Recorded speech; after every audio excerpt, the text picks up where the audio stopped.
Bismillahirrahmanirrahim. My name is Muhammad Arman Shafiq and today the topic of our presentation is scientific research. And the definition of scientific research is the application of scientific method to study problem.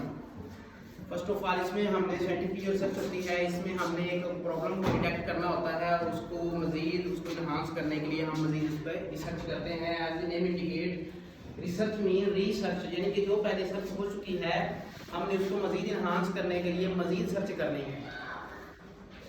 जो research होती है उसके मज़ीद 3 parameters हैं, different definition हैं इसके research के ऊपर. तो हमने इसके जो मैंने निकाली है इसमें साइंटिफिक है, जो साइंटिफिक रिसर्च जो होनी चाहिए तो साइंटिफिक, सिस्टमैटिक एंड वेरीफिएबल, जो काउंटेबल हो सके.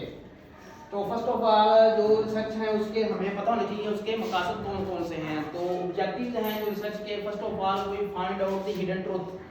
किसी भी टॉपिक के या कोई भी हम जो एक टॉपिक ले रहे हैं, जो एक सुपरवाइजर अलॉट करता है अपने स्टूडेंट को, तो फर्स्ट ऑफ ऑल उसकी हिडन ट्रुथ क्या है, उसके पीछे उसको जानने में मदद मिलती है.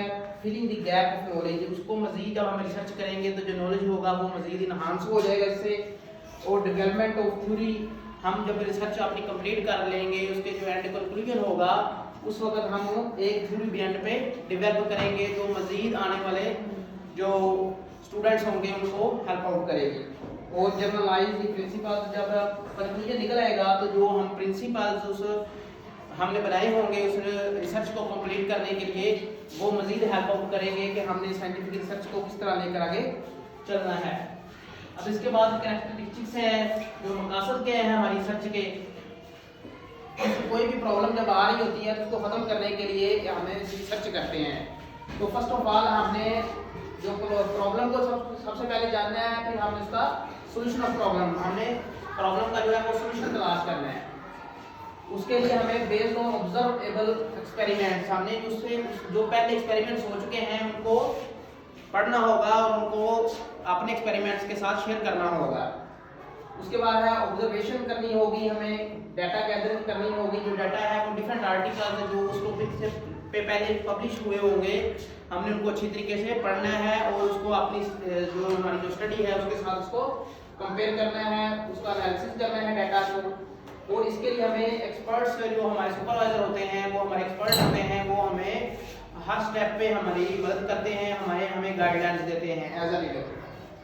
उसके बाद हमने ऑब्जेक्टिव्स और उसके जो लॉजिकल पॉइंट्स हैं उसको हमने अच्छे तरीके से डिस्कस करना है. जो फर्स्ट ऑफ ऑल इसमें जो भी डाटा कलेक्ट किया जाता है उसको अच्छे तरीके से ही हमने ऑब्जर्व करना है. इससे पहले 30-40 जो आर्टिकल पब्लिश हुए होते हैं, हमें जो टॉपिक मिला गया है, जो प्रॉब्लम मिली है, उसको रिमूव करने के लिए जो 30-40 जो आर्टिकल्स इंटरनेशनल लेवल पे पब्लिश होते हैं उनको अच्छी तरीके से रीड करें और उसको अपनी स्टडी के साथ आपने डिस्कस करना है. उसको जब डिस्कस करेंगे तो उसके साथ आपने जो सुपरवाइजर आपको अलॉट किया गया होगा उसके साथ जब स्टडी करेंगे तो आपको जो प्रॉब्लम्स होंगी वो बड़े अच्छे तरीके से वाज़ेह हो जाएंगी. जो उसके साथ जो डाटा आप रिकॉर्ड कर रहे हैं दूसरों के साथ कंपेयर करेंगे, जो डाटा आप लेंगे उसको केयरफुली रिकॉर्ड और अपने सुपरवाइजर को अच्छे तरीके से आपने सपोर्ट करना है, ताकि अगर किसी स्टेप पे जो कोई भी प्रॉब्लम आती है, जो किसी भी एक्सपेरिमेंट को परफॉर्म करने में कोई नया हमने तरीका जो अप्लाई करना है तो उसके लिए हमने मजीद अपने सुपरवाइजर से गाइडलाइंस लेना पड़ेगी. समटाइम्स ये करेज रिक्वायर होना पड़ता है, हमें सब्र का मुजाहरा करना पड़ता है, क्योंकि जो रिसर्च के कुछ पॉइंट्स ऐसे होते हैं जिसको हमने बार बार स्टडी करना है. किसी पॉइंट पे कोई पहलू अटक जाता है तो उसको मजीद आप सुपरवाइजर के साथ डिस्कस करेंगे और उसको मजीद अच्छे तरीके से एक्सपेरिमेंट्स को परफॉर्म करेंगे तो आपकी वो प्रॉब्लम जो है वो उसका सोल्यूशन आपको मिल जाएगा. अब उसके लिए हमने जो साइंटिफिक स्टेप्स हैं, जो साइंटिफिक मेथड के वो हैं, वो बेसिक प्री रिसर्च ये है कि रिसर्च से पहले हमें क्या करना है, रिसर्च के दरमियान में हमें क्या करना है और रिसर्च के आगे हमें क्या करना होगा. सबसे पहले प्री रिसर्च में हमने ऑब्जर्वेशन करनी होगी. जो हमारी जो प्रॉब्लम है उसको क्या करना है, ऑब्जर्व करना है. जो प्रॉब्लम है उसको क्या करना है, रिकॉग्नाइज करना है कि हमारी प्रॉब्लम क्या है. फर्स्ट करें राइस है तो राइस में हमने देखना है कि ब्रेन लेयर है जो वो सोकिंग का प्रोसीजर करना पड़ता है, यानी कि हमें जो चावल है उनको पानी के अंदर रखना पड़ता है ताकि वो एक कुछ घंटे के बाद वो नरम हो जाए. तो हम ये एक प्रॉब्लम है तो इसको रिमूव करने के लिए हमें इनको मुख्तलिफ एंजाइम्स या अल्ट्रासोनिकली ट्रीट करेंगे और डिफरेंट एंजाइम्स की मुख्तलिफ कंसंट्रेशन इस्तेमाल करेंगे तो हमें पता चलेगा कि कौन सा एंजाइम कितना इफेक्टिव है। इस वजह से हम उसकी जो ब्रेन लेयर है वो खत्म कर देंगे और सोकिंग का प्रोसीजर जो है वो खत्म हो जाएगा इससे। तो ये प्रॉब्लम है, फर्ज करें इसको रिमूव करना है तो हमें कोई एंजाइम या अल्ट्रासोनिकली राइस को ट्रीट करेंगे जिससे वो हमारी प्रॉब्लम क्या हो जाएगी, खत्म हो जाएगी। तो इसके लिए हमने फर्स्ट ऑफ ऑल एंजाइम्स लेने हैं, सेलुलेज है, अल्फा माइलेज है, ग्लूकोमाइलेज है, या अल्ट्रासोनिकली ट्रीटमेंट कर सकते हैं मुख्तलिफ टेम्परेचर पे और मुख्तलिफ वोल्ट्स पे।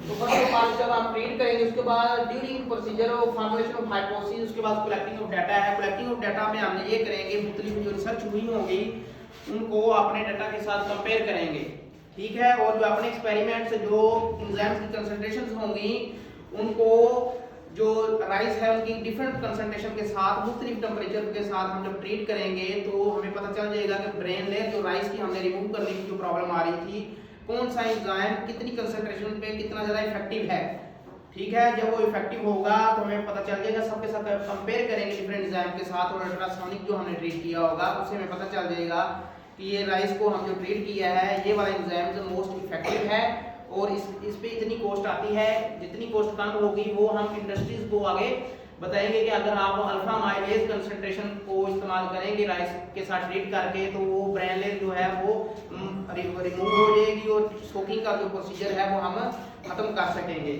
मजीद स्टेटमेंट और कंक्लूजन है वो हमने यही निकाला कि जो भी हमने एंजाइम जो 3 अल्फा माइलेज, सेलुलेज और ग्लूकोमाइलेज हमने जो एंजाइम यूज किए उनमें से अल्फा माइलेज जो एंजाइम है उसकी कंसंट्रेशन इस्तेमाल करके राइस के साथ ट्रीट करके हमें ये पता चल जाएगा कि राइस की जो ब्रेन लेयर है वो रिमूव हो चुकी है और हम इसको इंडस्ट्री में एज अ यूजर इस तरीके के साथ इतनी कंसंट्रेशन और कितने टेम्परेचर पे हम अगर यूज करें इस एंजाइम को तो हम मोस्ट इफेक्टिव रिजल्ट गेन कर सकते हैं। कंक्लूजन हमारा यही निकला कि अगर हम अल्फा माइलेज यूज करेंगे तो हम चावल जो राइस है उसकी जो कंसंट्रेशन है उस सोकिंग प्रोसीजर को हम कम कर सकते हैं या उसको इस तरीके से रिमूव कर सकते हैं। ये है हमारा साइंटिफिक प्रोसीजर जो हमने आपको एक्सप्लेन किया।